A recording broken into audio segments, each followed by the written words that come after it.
Hello there, everybody.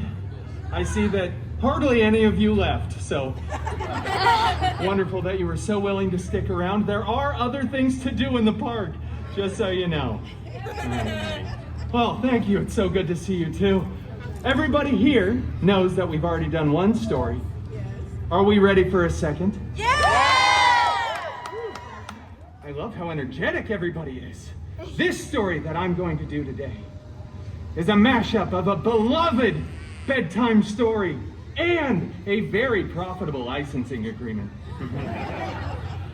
This story is Cinderpool. Yeah, I'm glad you think that's funny, kid. Let's see. I did this one. There's a doodle in here somewhere. Oh, right there. It's me and Wolvie. So cute. Once upon a time. They told me I had to do it every time, so we're just all gonna say it together, okay? On three. 1, 2, 3. Once upon a time. I said together. You were way off. Nobody was very good at that.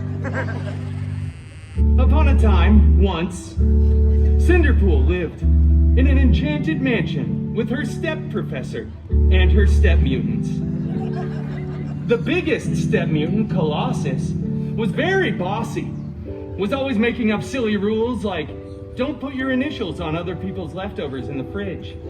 Put the toilet seat back down, and for the love of Feige, stop hanging your underwear from the ceiling fan. What is wrong with you?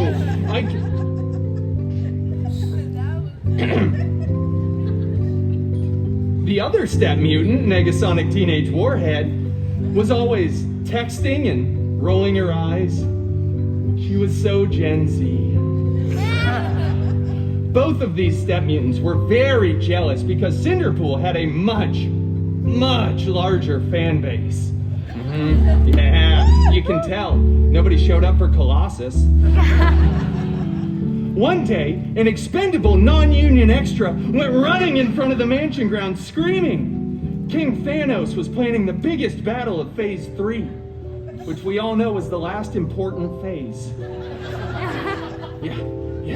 Cinderpool desperately wanted to go to the big battle. He went to Colossus and begged, but Colossus said, "No, it is too dangerous, and Cinderpool is not a good part of the team."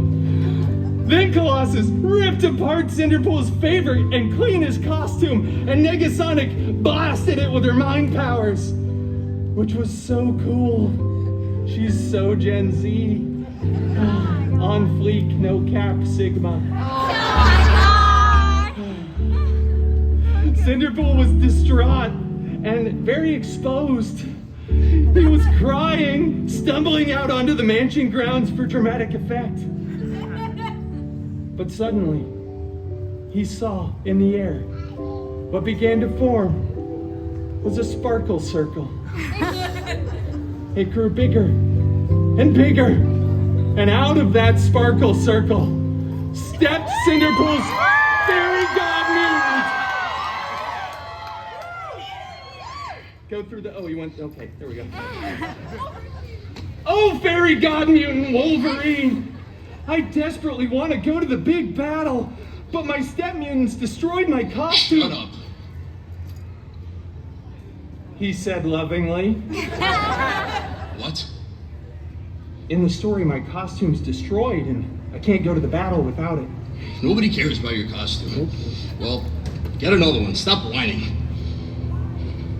With that sage life advice, Cinderpool ran to the wardrobe department and grabbed a new costume from Stunts because they're always cleaner and more flexible. Thanks, Doug. And then he went back to his fairy god mutant and said, "Let's go!" And away they went to the battle. Cinderpool was late because he stopped at 7-Eleven for chimichangas, but they don't sell chimichangas there anymore, so he had to go to 3 other gas stations and eventually just gave up. And he showed up to the battle and the Avengers were winning. Captain America looked so cool. He looked around for his fairy god mutant Wolverine, who was... I'm going to Pim's.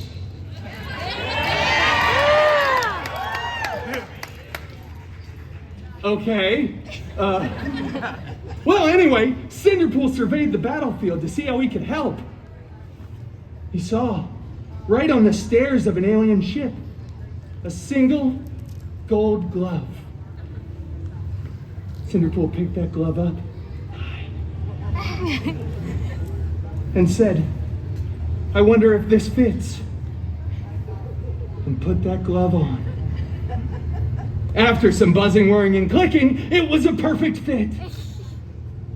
Tony Stark looked over and started screaming, take that off! What are you doing? All the other Avengers started running too. Tony's still over there crying. No, this is my moment. I don't want to be in this franchise anymore. Do not snap! So Cinderpool snapped. Both physically and mentally. Yeah, he does that all the time. He actually just kept snapping. It was awesome. People were disappearing, reappearing. They were crying. Dogs were falling out of the sky. It was a big thing. But eventually, Cinderpool stopped. Everyone was back. Except, of course, the people that talk at the movie theater. We didn't want them back. Yeah, you know, you were all there. Cinderpool was the real hero. At this moment, all the Avengers tackled Cinderpool to the ground, ripped the glove off of him, blah, blah, blah. When they remade the movie years later, Tony Stark gets to be the big sacrificial hero, and it goes on to become the most profitable film in the entire Feige universe, the FCU. Can I have that again? Yeah, you missed the one letter. But it's okay, because Cinderpool went on to start his own film franchise, which will be way more profitable, and eventually they will invite Cinderpool back for the Avengers Endgame 2, Electric Boogaloo. And it's gonna be so cool. Sorry, anyway, thank you all. That is the end game. The end game, it's a joke. Okay, thank you all for joining us. We'll see you at the next story time with Deadpool.